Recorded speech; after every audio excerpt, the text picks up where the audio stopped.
Good evening and a very warm welcome to this week's Out and About. This week I'm joined on the programme by yet another Frontline doctor who shares all the latest coronavirus news with us from India. I'm pleased to say that I'm now with Dr. Pratibha who comes to us from Ahmedabad. Dr. Pratibha, thank you so much for being with us here on Out and About. We always like to get the latest news, so just explain to our viewers exactly what you're seeing at the moment. Current situation is a bit worrisome. It has still not plateaued according to me. We're still seeing quite a few patients. And this wave, I feel, is slightly different than the previous one, in the sense that quite a few number of patients are becoming serious. Earlier, it was a lesser number of people who are becoming serious. And this time, younger people are getting serious than the older people. Earlier, it was the 6 decade, 7 decade people were getting sicker. But this time, we are seeing people in their 30s, 40s, 50s who are very serious. So that way, it is a little worrisome. Though a big number of people are getting better also.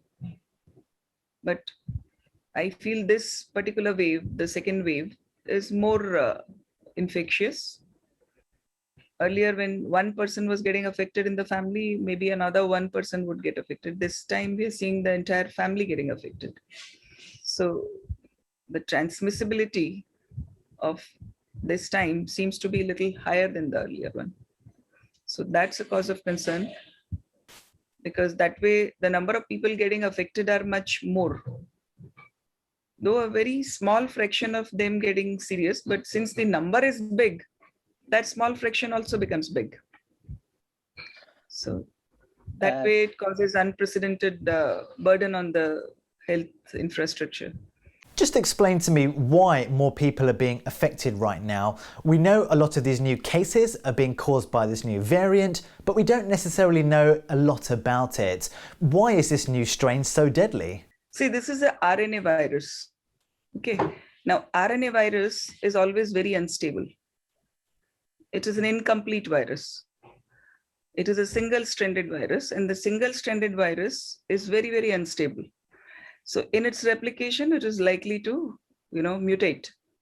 Some mutation can make it less infectious, and some mutations can make it deadlier. Nobody can predict which way the line is going to go. It could happen that another few mutations make it absolutely harmless, like any common cold. Like MERS virus, what happened? After a couple of years, maybe 1 or 2 years after that, nobody now talks about MERS virus. Similarly, influenza also. For that matter, swine flu. We are not talking this year at all about swine flu. While 5 years ago, we were very scared of swine flu, right? So the same thing may happen in a year or two regarding this COVID virus also. So does that mean that actually we should be expecting new mutations and new variants, but to also be mindful that we don't know if it might actually help or hinder? Absolutely. Nobody really can predict that. We don't have facilities to predict that whether this mutation is, or can we modify a mutation? No, we don't have that. What impact does that then have on vaccine production?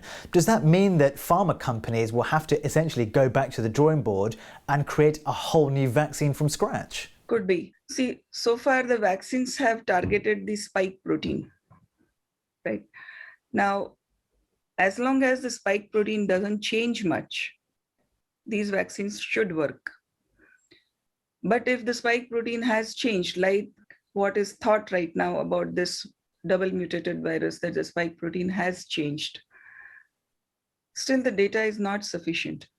But I guess there could be some modification in the vaccine which might help. Or I'm not a virologist, I'm not an expert in that, but I feel that if one vaccine is working for one strain, another vaccine is working for another strain, there could be a strategy which might be evolved where somebody takes 2 shots of one vaccine, another shot, the final booster shot maybe of a third vaccine or a second vaccine. A virologist can tell this better, whether that can tide over the crisis or not. I'm not so sure of it. But I think we will have to think beyond the regular course of events. We have to think out of the box how to go about it. Because none of us have ever faced this kind of a situation. And none of us have ever faced that such a rapidly changing agent. So how to handle it is very new for even our virologists, our ID specialists. So that is why this problem is. As things currently stand, India has now passed the tragic milestone of more than 21 million cases. Is there any sign of that number coming down anytime soon? I think it has started plateauing, but we must remember that the population itself is very, very big. So the absolute number, if you look at it percentage-wise, it's still small. Absolute number is big because we are a densely populated country. It's very difficult to, socially isolate people. Even then, in first wave, we did that. The second wave, I think, took us slightly, we were not expecting it to be so infectious. And that's where came the problem. And Doctor, do you perhaps think that this virus isn't being taken as seriously as it should be? Yes, to some extent, yes. Because people thought that we've learned everything what we needed to learn about corona. And then came this new virus, which people thought that it is going to affect only the elderlies. It won't affect the younger ones. There was one more reason that most of the elderlies were vaccinated because vaccination started for 50 plus and the younger ones were not vaccinated. And that's where probably the young generation took it a little light. And, it is difficult to make a younger generation understand this. Put all these, bindings that you're not supposed to mingle with people, not sit together, not go out. So difficult. Easier said than done. What are the key things that really need to be done to help drastically bring these case numbers down? I would say first and foremost that we should have vaccination should have been more effective. More number of people should have been vaccinated. There's one more problem with vaccination is that many people go to the vaccination center and get affected because there is a big crowd there. So I think more number of places should start vaccinating so that larger population can be covered rather than just having age limit. Now they have taken away the age limit. Now 18 plus everyone is allowed to take the vaccine, but it's a big country. Still, we have shortage of vaccines. So more number of vaccines probably would help. Why wasn't everybody vaccinated from the get-go? Was this a case of clearly trying to manage the situation, or was it that the infrastructure just really wasn't in place? 130 crores, not a small number. Probably 6 Americas and 1/6 of infrastructure. So it is a 36 times job. Even then we did fairly well. Almost, I think, 20 crore people are already vaccinated, approximately. So, which is a big, big number. We, in fact, helped so many other countries. Only place I feel we went little, off key was that we didn't expect the second wave to be so contagious. That's where the problem came. We thought we've learned how to handle COVID. First wave, we were very, we were on our toes. We knew how to do it. We had learned from America that no, we are not supposed to do this. We're not supposed to do that. And we managed it well. So we thought we've mastered it. That's where came the problem. Doctor, there has clearly been a big cost to India here, and I don't mean financially. Do you think that perhaps after all these spikes and waves and tsunamis, as they're being referred to, there have been some learnings so that if, God forbid, there is another wave, India will be better prepared for it? I doubt. We humans have very short memory. We don't learn from our mistakes. And in this epidemic, the biggest casualty is not humans.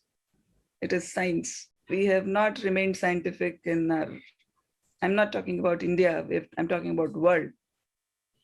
If you see WHO, there are about every 5 days you have new guidelines coming up. If you see any of the drugs, new drugs, their trials are 20 patients, 30 patients, and they are approved.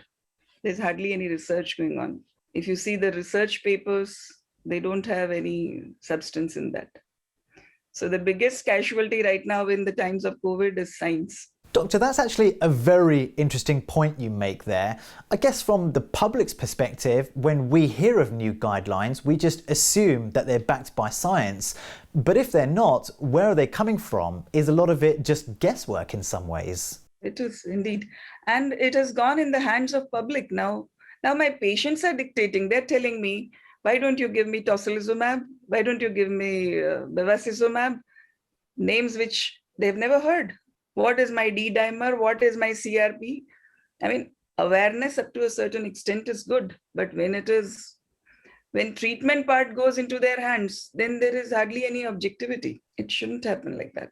And just lastly, Dr. Pratibha, what message would you like to give to our viewers that they can pass on to friends and family back home as to what they can help do to support doctors in this fight against COVID? I would say just be careful, but don't be scared. Don't hoard remdesivir, or don't hoard oxygen cylinders, or don't hoard oxygen concentrators, because you might need it sometime. You are denying it to somebody else who's needing it right now. The mortality in India is 0.9%. The only problem is that 0.9% is too big a number, because we are a very big country. This big country is not our problem. This big country is our strength. So this is where difference of, the way how you look at it, it depends on that. On one side, you can portray that, oh, there are 4 lakh people who died. Another side, you can say that, oh, the mortality is only 0.9%. Doctor, we commend you and your entire team for all the work that you are tirelessly doing. On behalf of all of us here at the Zee Network, a huge thank you to you all in everything that you do. Thank you so much. Time to take a very short break. Now, but when we come back in part 2, we'll be joined once again by food blogger Sonali Majaria. We'll see you again in a few moments' time.